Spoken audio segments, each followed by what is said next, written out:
What is up, Guru Gang? If you are new, welcome to my channel. And if you have been a part of the gang, thank you so much for coming back to today's video, girl. Today, I will be reviewing the Sabrina Carpenter Sweet Tooth line. If you guys have been following me since around last holiday season, when the original Sweet Tooth dropped, I hauled it and I never really gave you guys a review. I told you guys I would update y'all and I never did. So I figured this would be a great opportunity for me to review both fragrances for you guys, give you guys my thoughts, my wear test, all of that good stuff to hopefully help you guys make a more informed decision on which one may work better for you and things like that. Or maybe you want both, girl. But y'all know I will have everything linked in the description box below if you are interested in picking either or both of these up. Without further ado, let's go ahead and jump into it. Also, please make sure you are subscribed. Double check, take 2 seconds to look to your bottom right and hit that red subscribe button. But we're gonna go ahead and just start with the OG, just because I feel like that just makes the most sense to me. Okay, so here is the original Sweet Tooth, this really cute little pink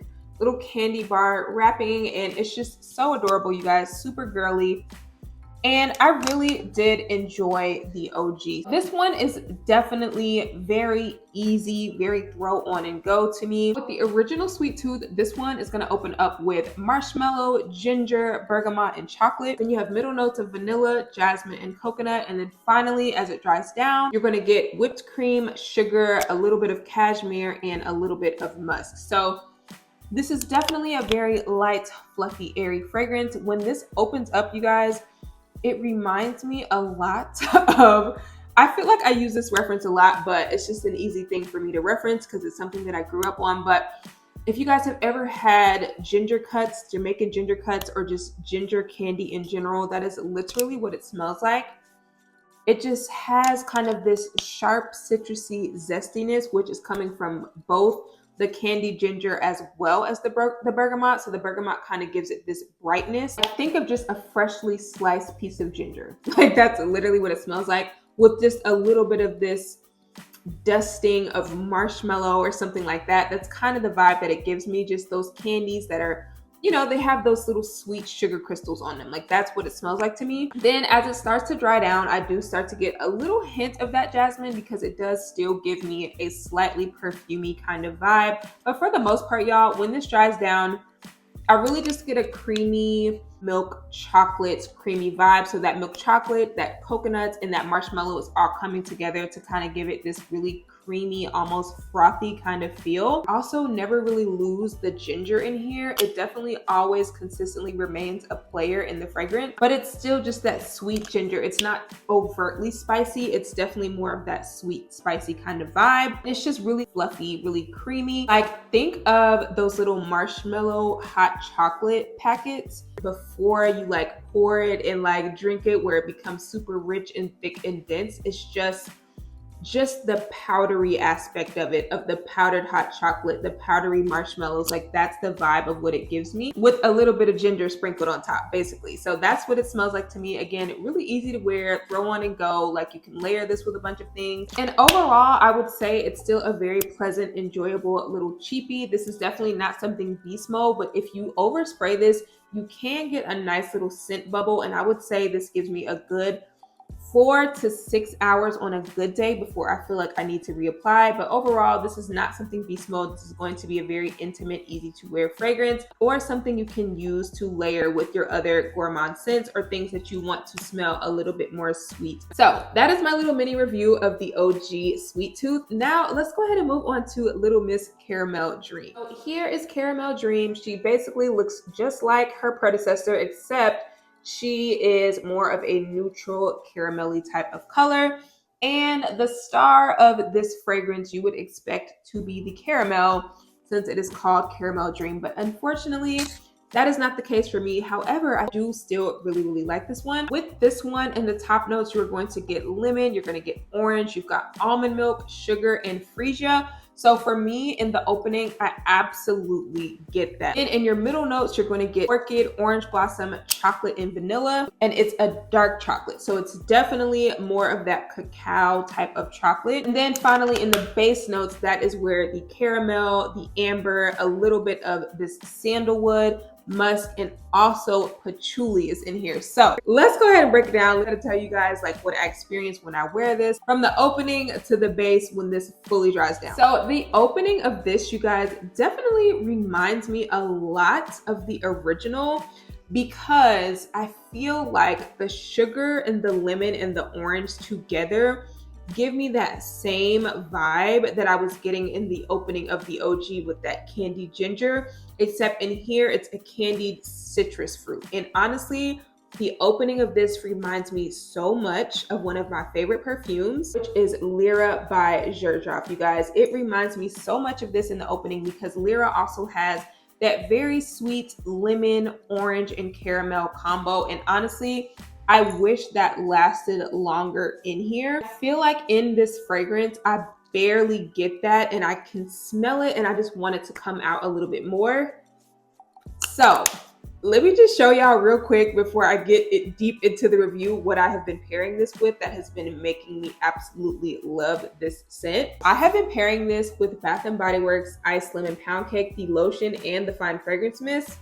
This combo together, incredible. 10 out of 10, because this brings out that lemon that I really, really love and enjoy and want to smell more of in here, because it's very fleeting and you really cannot smell it all that much unless you completely overspray.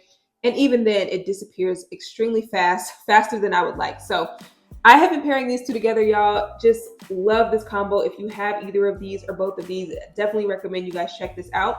Even pairing Ice Lemon Pound Cake with the original, honestly, is still going to give a nice, sweet, citrusy effect paired with that ginger. And I just absolutely love it together, you guys. So I do have a layering video coming up soon, but I definitely recommend you guys try this combo out because it's truly delicious. But back to the review. So also in the top notes of this, you're going to get some freesia, which I'm coming to learn. I do really enjoy freesia in fragrances because it's a very powdery, slightly spicy floral, and I think that is what is giving this that very powdery opening that's very similar to the original, mixed with all of the other notes, and it just smells really, really good. Now, as this dries down, I really don't get too much of the other florals in here, like the orchid and the orange blossom. What I really start to get is this very creamy dark chocolate, like borderline cacao, but still very creamy dark chocolate. So it's a lot more sensual and sultry smelling than the original.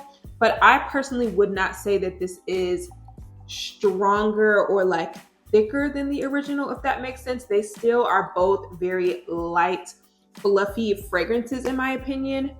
And even though you would think this would be like a fall winter scent, honestly, unless you are overspraying, this scent is just going to wear as a pretty intimate to moderately projecting scent. So it's not going to choke you out, even with the base notes that I'm about to get into. So as this starts to dry down, you guys, I do start to get a little bit of this creamy woody factor that reminds me a lot of another fragrance that I love, which is Fresh Cream Warm Cashmere by Philosophy. This also has a creamy sandalwood, vanilla, and coconut. It's just that very creamy, lactonic, woody kind of vibe. I just feel like this one's a little bit more dense and rich and creamy. This one, again, is just super light and fluffy, even with that added woody and patchouli base. Lastly, you guys, the star that I am left with, mixed with everything else, is the patchouli that is in here. Now, I know not everyone is a fan of patchouli, and it is a very hit or miss for me. Sometimes I love it, sometimes I hate it. But the patchouli that is in here, you guys,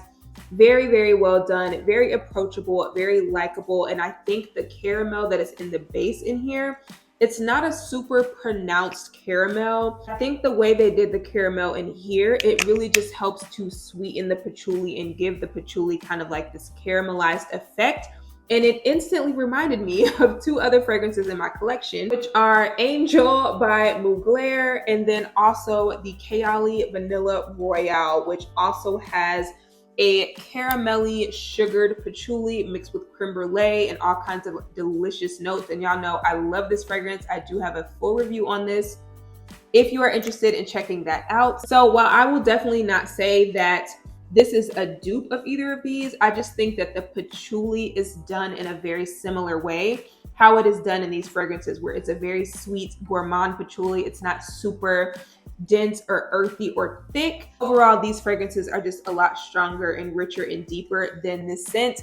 So I just feel like if there were things about these scents that you didn't like and you just want a more toned down version, you might also still want to check this out, because I do feel like the patchouli is very soft, very approachable, very easy to wear, and very likable. Overall, I wouldn't really say that I like this more than the original, because I do feel like they share a lot of similarities in the way that they wear, and they are both still overall pretty light to medium projecting gourmands that you can wear in the warm weather, in the cool weather. I definitely feel like with this one, I do still have to overspray as well. But I feel like in terms of longevity, it lasts about the same as the original for me. It projects about the same as the original for me. I just think the addition of the caramel, the patchouli, and the woodiness just overall give this one a different mood, a different vibe than the OG. But performance-wise, they pretty much give the exact same feeling in my opinion. I also personally think to get the full effect of this fragrance, you will need to overspray, which would mean this little 1 fluid ounce bottle will probably not last all that long, because I've noticed when I do wear this, I have to spray a ton of this to really get the full effect of the fragrance. So hopefully they do release this in a larger size like they did with the OG, but overall, you guys, I still think both of these are great pickups for the money. They're literally only like $29 or $30 for a 1 fluid ounce, and they're just very easy, likable, throw on and go scents. They're not going to choke you out or smell bad or just be challenging scents. They're easy to layer with, and I just enjoy both of them. So I definitely recommend each of them. I would definitely say the OG is more of your everyday, simple, girly, fun, playful, and Caramel Dream is more of your going out, fall, winter appropriate. But either way, you guys, both of these are still light enough to be worn if you are somewhere that is warm year round. And I don't think either of these are super beast mode projecting fragrances. So I definitely think both of them are worth a try. Just depends on the scent profile you vibe with more, but they still remind me of one another, and I think it's worth having both in the collection. So yeah, that is my review of both the OG Sweet Tooth and the Caramel Dream. I hope you guys enjoyed it. Let me know if you guys have tried either of these or both of them, if you like one more than the other. And thank you guys so much for watching, and I will see you guys in my next video. Bye.